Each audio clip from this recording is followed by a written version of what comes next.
নমস্কার, আপনারা দেখছেন দ্য ইন্ডিপেন্ডেন্ট বেঙ্গল। আমি শিবম। এই ভিডিও শুরু করার আগে দুটো কথা আপনাদের বলে দিই। অনেকেই আমাকে ইনস্টাগ্রাম কিংবা ফেসবুক কিংবা হোয়াটসঅ্যাপে যোগাযোগ করে বলছেন আমাদের ভিডিওর নোটিফিকেশন তাদের কাছে যাচ্ছে না।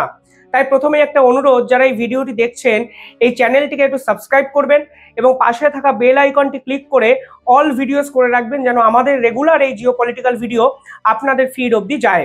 এবার আসল কথায় আমরা ফিরি।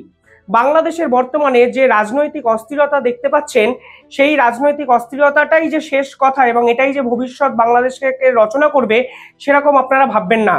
যে বিষয়গুলো আমরা আপাত দৃষ্টিতে বিভিন্ন সময় দেখি, তার পিছনেও এরকম অনেক তথ্য লুকিয়ে থাকে, যেগুলো কিন্তু ডিসাইডিং ফ্যাক্টর হিসাবে রাজনীতিতে শেষ কথা বলে। যেমন ধরুন, এই শেখ হাসিনা বিরোধী যে আন্দোলন আমরা সামনে দেখেছিলাম, কোটা আন্দোলনকে সামনে রেখে ছাত্ররা সমবেত হয়েছিলেন, তারা রাস্তায় মিছিল করেছেন এবং সরকার বিরোধী স্লোগান দিয়েছেন। কিন্তু পরবর্তীকালে আমরা বুঝলাম এই আন্দোলনের পিছনে অনেক বড় ষড়যন্ত্র, যা পিছন থেকে এই আন্দোলনকে নেপথ্যে কাজ করেছে। অর্থাৎ আমাদের চোখে যে ভিজিবল হচ্ছে, যেটা আমরা দেখছি, তার পিছনেও কিন্তু অনেক বড় খেলা প্রত্যেকটি রাজনৈতিক প্রেক্ষাপটেই থাকে এবং এটাই ইতিহাস থেকে বর্তমানেও হচ্ছে। এবার আমি এই কথাগুলো কেন বললাম, কারণ শেষ দুদিনে এমন দুটো স্টেটমেন্ট যা আমাকেও বাংলাদেশের রাজনীতি সম্পর্কে যখন আমি পড়াশোনা করছিলাম তখন আমাকে ভাবতে সাহায্য করেছে। যদিও ইউনিট সরকার এবং তার পল্টু মস্তান উপদেষ্টা সমন্বয়করা রাজনীতিটা এরকম গভীরভাবে ভাবেন না, তাই তারা যা ইচ্ছা তাই সিদ্ধান্ত নিয়ে ফেলেন এবং তার আফটার এফেক্ট যে কি হতে পারে এবং তারা যে কথাগুলো বলছেন তার বিপরীতে যে আরও একটা ঐক্যমত ভিতরে ভিতরে ক্ষোভের সৃষ্টি করে, তা তারা বোঝেন না। কেন আমি বলছি এ কথা? কারণ কালকে বাংলাদেশ কোর্টে বাংলাদেশে যে অ্যাটর্নি জেনারেল একটি কথা বলেছেন, যদিও সেই কথাটা কোনো মিডিয়া কিন্তু সেভাবে প্রচারই করেনি। সরাসরি অ্যাটর্নি জেনারেল বঙ্গবন্ধু শেখ মুজিবুর রহমানের ভূয়সী প্রশংসা করেন এবং তিনি বলেন, বঙ্গবন্ধু শেখ মুজিবুর রহমান অবিসংবাদিত জাতীয় নেতা, এটা অস্বীকার করার সুযোগ নেই। অর্থাৎ তিনি বঙ্গবন্ধুকে কার্যত জাতীয় পিতা হিসাবে বা জাতির নেতা হিসাবে কিন্তু স্বীকার করেন ভরা এজলাসে। হাইকোর্টের লাইভ স্ট্রিমিং বাংলাদেশে সে অর্থে প্রচার করা হয় না, কিন্তু যদি এই লাইভ স্ট্রিমিং চলতো তাহলে কিন্তু দেশের অ্যাটর্নি জেনারেল, যিনি কিনা সরকারের আইনত মুখপাত্র, তিনি যখন এই কথা বলেন তখন অন্যদিকে যারা জাতীয় পিতা এবং বঙ্গবন্ধু বিরোধী আন্দোলন বাংলাদেশ জুড়ে করছে, তাদের ভূমিকা কিন্তু প্রশ্নচিহ্নের মুখে পড়ে যায়। এবার এই জাতীয় পিতা কিন্তু করে গেছিলেন শেখ হাসিনা 2011 সালে একটি আইন সংশোধন করে। 2011 সালে 30শে জুন শেখ হাসিনা সরকার একটি সংশোধনী পাশ করেন, যেখানে পরিষ্কারভাবে বলা হয় জাতির পিতা হিসাবে বঙ্গবন্ধুকে স্বীকৃতি দেওয়া হচ্ছে সরকারিভাবে। যদিও এর অনেক আগে থেকেই দুই রাজনৈতিক দলই জাতির পিতা এবং বঙ্গবন্ধুর যে বাংলাদেশের প্রতি অবদান তা কেউই অস্বীকার করে না। বর্তমান যদি বাংলাদেশের রাজনৈতিক প্রেক্ষাপট দেখেন, তাহলে আপনারা নিজেরাও দেখবেন কোনো রাজনৈতিক দলই কিন্তু বঙ্গবন্ধুর বিরোধিতা করছে না। যারা করছে তারা কার্যত বৃহত্তর ষড়যন্ত্রে লিপ্ত হয়ে আছে এবং তারা সোকল্ড এই ইউনিট সরকারের ক্ষমতালোভী কিছু সমন্বয়ক, উপদেষ্টা এবং এই সকল পল্টু মস্তানরা। আমি এদের কথা এই সিরিয়াস ভিডিওতে আলোচনা করতে চাই না। এই সংশোধনী অনুযায়ী বাংলাদেশের সংবিধানে জাতীয় পিতা বঙ্গবন্ধু মুজিবুর রহমানের ছবিকে অগ্রাধিকার দিতে হবে, ছবিকে সরানো যাবে না এবং যে কোনো সরকারি অনুষ্ঠানে জাতির পিতাকে স্মরণ করতে হবে। অন্তত বাংলাদেশের এই সংশোধনী আইন এবং সংবিধানে স্বীকৃত এই আইন কিন্তু পাশ করা হয়েছিল 13 বছর আগে। 13 বছরে কোথাও কোনো অভিযোগ, কোনো অনুযোগ কেউ জাতীয় পিতা বা বঙ্গবন্ধুকে নিয়ে একটা শব্দও করেনি। সমস্যাটা হলো যখন সরকার পরিবর্তন হয়ে এই ষড়যন্ত্রকারীরা শেখ হাসিনাকে সরিয়ে মসনদে বসলেন, তখন বঙ্গবন্ধু একটা আলোচ্য বিষয় হয়ে গেল। সারা দেশ জুড়ে বঙ্গবন্ধুর ছবি ভাঙচুর করা হলো এবং শেষে দেখা গেল যে সংবিধানকে তারা প্রশ্রয় দিতে চাইছেন না, সেই সংবিধান মেনেই এই ইউনিট সরকার এবং তার উপদেষ্টারা দিনের পর দিন শপথ বাক্য পাঠ করছেন। আর এখানেই প্রশ্ন উঠল যে সংবিধানে বঙ্গবন্ধুকে জাতির পিতা হিসাবে স্বীকৃতি দেওয়ার কথা বলা হয়েছে, সেই সংবিধানই এই রাজ্য মানেন না, তাহলে সেই সংবিধান মেনে তারা শপথ বাক্যই বা কিভাবে পালন করছে? কিন্তু এই যে উপদেষ্টারা দিনের পর দিন সংবিধানকে অমান্য করছেন, জাতির পিতা বঙ্গবন্ধু সম্পর্কে বিভিন্ন কথাবার্তা বলছেন এবং অথচ দায়িত্ব নেওয়ার আগে তারা সংবিধানের শপথ বাক্য পাঠ করছেন। এই যে দ্বিচারিতা, এই দ্বিচারিতা কিন্তু মানুষের কাছে এক্সপোজ হচ্ছে না।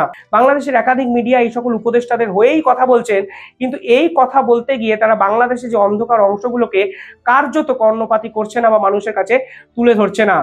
আর ঠিক সেখানে দাঁড়িয়ে অ্যাটর্নি জেনারেল, যিনি কিনা সরকারের আইনত মুখপাত্র, তিনি হাইকোর্টে দাবি করে বসেন এই জাতির পিতার মানে যে অবদান তা কোনোভাবেই অস্বীকার করা যায় না। এবং পরবর্তীকালে তিনি আবার বলেন জাতির পিতা বা এই বঙ্গবন্ধু কোনো একটি পার্টিকুলার রাজনৈতিক দলের কিন্তু সম্পদ নয়। একদম ঠিক কথা বলেছেন এই অ্যাটর্নি জেনারেল। কথাগুলো তিনি কার উদ্দেশ্যে বললেন আমি অন্তত এখনো অবধি বুঝতে পারছি না।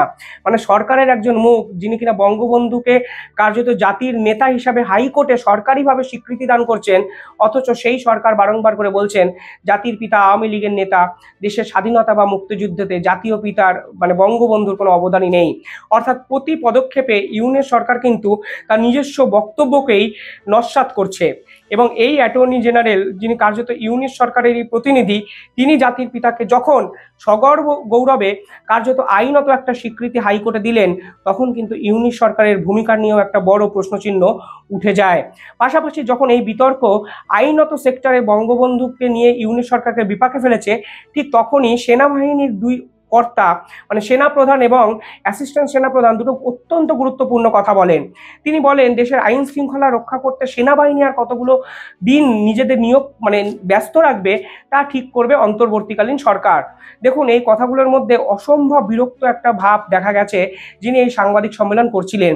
এবং আমার নিজস্ব ব্যক্তিগত অ্যানালাইসিসে 5 থেকে 6টা পয়েন্ট এমন আমি আপনাদের সামনে তুলে ধরতে চাই, তাহলেই হয়তো আপনারা বুঝবেন এই সেনাবাহিনী এবং সেই সেনাপ্রধানও কার্যত ইউনিট সরকারের থেকে মুখ ফিরিয়ে নিতে শুরু করেছে। তিনি একটি অদ্ভুত পরিসংখ্যান দেন কালকে সাংবাদিক সম্মেলনে। তিনি বলেন বর্তমানে 700টি ঘটনার কিন্তু মোকাবিলা করেছে সেনাবাহিনী, এবং বর্তমানে বাংলাদেশের 62 জেলায় সেনাবাহিনী আইন শৃঙ্খলা এবং বিভিন্ন যে কার্যপ্রণালী সেগুলোকে মেনটেন করছে। এই 700টি ঘটনার মধ্যে 141টি ঘটনাই হয়েছে শিক্ষা সংক্রান্ত বিষয়ে। অর্থাৎ যেই মানে ছাত্ররা আন্দোলন চালালো, সেই ছাত্রদের যে মুক্তাঞ্চল সেই শিক্ষাঙ্গন, সেইখানে নাকি 141টা ঘটনা ঘটেছে শেষ 3 মাসে। অর্থাৎ মনে রাখতে হবে এটি কিন্তু সরকারি হিসাব। আমরা যদি বেসরকারি হিসাবের সঙ্গে জুড়ি, তাহলে এই ফিগারটা 200-র বেশি হলে আমি অন্তত আশ্চর্য হব না। এবার এখানেই প্রশ্ন, যারা নতুন করে ছাত্র সমাজকে আন্দোলনমুখী করে নতুন বাংলাদেশ গড়তে চাইলো, তারা শেষ 3 মাসে এমন কি করলো যারা 141টা অফিসিয়াল কমপ্লেন, অশান্ত করার ঘটনা এই ছাত্র আন্দোলন বা ছাত্রদের নিয়ে সেনাবাহিনীকে ফেস করতে হলো। তিনি বলেছেন সরকারি অফিসে মোট এরকম বিশৃঙ্খলার ঘটনা সৃষ্টি হয়েছে 86টি, পরবর্তীকালে রাজনৈতিক কোন্দল হয়েছে 98টি। কিন্তু ইন্টারেস্টিং পয়েন্ট হলো সরকারি অফিসে 86টি এরকম ঘটনা সেনাবাহিনীকে ফেস করতে হয়েছে। অর্থাৎ যে সরকার কার্যত সরকারি অফিসের দায়িত্বে আছে, তারা যে কার্যত ব্যর্থ, এই তথ্য এই স্ট্যাটিস্টিক কিন্তু গোটা বিশ্বের কাছে প্রকাশ করে কালকে সেনাবাহিনী বুঝিয়ে দিয়েছে। পাশাপাশি অন্যান্য বিভিন্ন ঘটনার যদি নাম্বার দেখেন, তাহলে সেনাবাহিনী বলেছে প্রায় 400টির কাছাকাছি এমন অভিযোগ সেনাবাহিনীকে মোকাবিলা করতে হয়েছে যা বাংলাদেশকে অশান্ত করতে পারে। এবং সব মিলিয়ে শেষ 3 মাসে 700টির ঘটনা ঘটেছে। শেষ 3 মাসে 90টা দিন হয়। যদি আপনি ক্যালেন্ডার দেখেন, 90 দিনের 700টি ঘটনা, মানে পার ডে প্রায় 10টার কাছাকাছি এমন কিছু ঘটনা যা প্রতিনিয়ত সেনাবাহিনীকে ব্যতিব্যস্ত করে রেখেছে। অথচ ইউনিট সরকার দাবি করছেন আইন শৃঙ্খলা প্রশাসন তিনি সংস্কার করেছেন এবং বাংলাদেশকে নতুনভাবে স্বাধীনতা অর্জনে সাহায্য করেছেন। কিন্তু সেনাবাহিনী এই তথ্য কালকে সাংবাদিক সম্মেলনে গোটা বিশ্বের কাছে প্রকাশ করে কি বোঝাতে চাইলেন, সেটিই কিন্তু আমার সবথেকে একটা বড় প্রশ্ন। ফলে একদিকে দেশের অ্যাটর্নি জেনারেল, অন্যদিকে সেনাবাহিনীর একাধিক কর্তা কার্যত ইউনিট সরকারের আসল চেহারা সাধারণ মানুষের সামনে তুলে ধরতে শুরু করলেন। সেনাপ্রধান কালকে এক অদ্ভুত কথা বলেছেন। তিনি বলেছেন এই 21 শতকের সব থেকে বড় যুদ্ধের জন্য প্রস্তুত থাকতে হবে। কিসের যুদ্ধের কথা বলতে চাইছিলেন বাংলাদেশ তো কোনো দেশের সঙ্গে যুদ্ধ করছে না। বাংলাদেশের অবস্থা রাশিয়া, ইউক্রেন, ইসরায়েল, ইরান কারোর মতোই নয়। কিন্তু কিসের যুদ্ধের কথা বলতে চাইলেন সেনাপ্রধান? কেনই বা ফের তার বাহিনীকে আরো একবার প্রস্তুত থাকার কথা বললেন? বাংলাদেশ তো আর খেয়ে দিয়ে পাগল নয় যে হঠাৎ করে ভারতের বিরুদ্ধে যুদ্ধ করবেন বা আমেরিকার বিরুদ্ধে যুদ্ধ ঘোষণা করবেন। এত বড় আহাম্মকের দল বাংলাদেশে আছে বলে আমার জানা নেই। কিন্তু সেনাপ্রধান আবার কি ফের কোনো এক অন্তর্দ্বন্দ্বকে মূলধন করে যুদ্ধের প্রস্তুতি নিতে বললেন সেনাবাহিনীর কর্তাদের? এই প্রশ্ন কিন্তু থেকেই যায়। দেখুন, আমার ব্যক্তিগতভাবে মনে হয় অন্তত 6টা ঘটনায় বাংলাদেশের সেনাপ্রধান ভীষণ মাত্রায় ক্ষুব্ধ মোহাম্মদ ইউনূসের উপর। 1 নম্বর হলো দেশের আইন শৃঙ্খলা।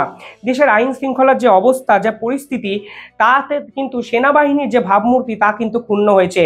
ইউনূস সরকার পুরো বিষয়টাই সেনাবাহিনীর দিকে ঠেলে দিয়েছে।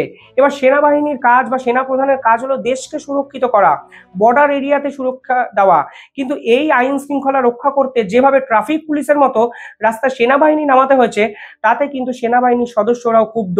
অন্তত সেনাপ্রধানের এই স্টেটমেন্ট দেখে আমি বুঝতে পারি। তারপরেও কিন্তু তারা প্রেস কনফারেন্স করে বলেছে 700টির বেশি ঘটনা ঘটেছে। ফলে সেনাবাহিনী কার্যত যে বাংলাদেশের সমাজকে সুরক্ষা দিতে ব্যর্থ, সেই স্টেটমেন্ট কিন্তু সেটাও এস্টাবলিশ করে। 2 নম্বর বিষয় যেটা আমার মনে হয়েছে, সংখ্যালঘু এবং সনাতনীদের উপর নিপীড়নের ঘটনায় সরাসরি সেনাবাহিনী বা সেনাপ্রধানের নাম জড়িয়েছে। সেনাপ্রধান পরবর্তীকালে একটি স্টেটমেন্ট দিয়েছেন যে সাম্প্রদায়িক দাঙ্গা তারা রুখতে প্রস্তুত, কিন্তু এই পুরো বিষয়টা অর্থাৎ সনাতনীদের নিপীড়ন করো, এটা কিন্তু সরকারের অলিখিত একটা স্টেটমেন্ট। আর এই সরকারের স্টেটমেন্টটা কি কার্যত বাস্তবের মাটিতে রূপায়ণ দান করার চেষ্টা করছেন সেনাপ্রধান। আর এখানেই হয়তো প্রশ্ন, যে সরকার সনাতন বিরোধী, যে সরকার হিন্দু বিরোধী, যে সরকার কার্যত অন্য একটা রাষ্ট্র দ্বারা ষড়যন্ত্র করে চলছে, তাদের দায় সেনাপ্রধান কেন নেবে?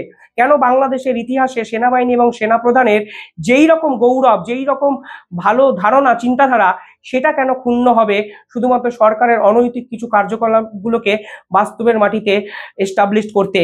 এবং আমেরিকার মতো প্রভাবশালী দেশও কিন্তু এই সেনাবাহিনীর এই ভূমিকা নিয়ে বড় প্রশ্নচিহ্ন তুলে দিয়েছে। তারপরে সেনাপ্রধান ভেবেছিলেন ইউনূস সরকার হয়তো সবটা সামাল দিতে পারবেন, কিন্তু ইউনূস সরকার এবং মোহাম্মদ ইউনূসের কার্যত দেশ চালানোর ব্যর্থতা সকলের সামনে এক্সপোজড হয়ে গেছে।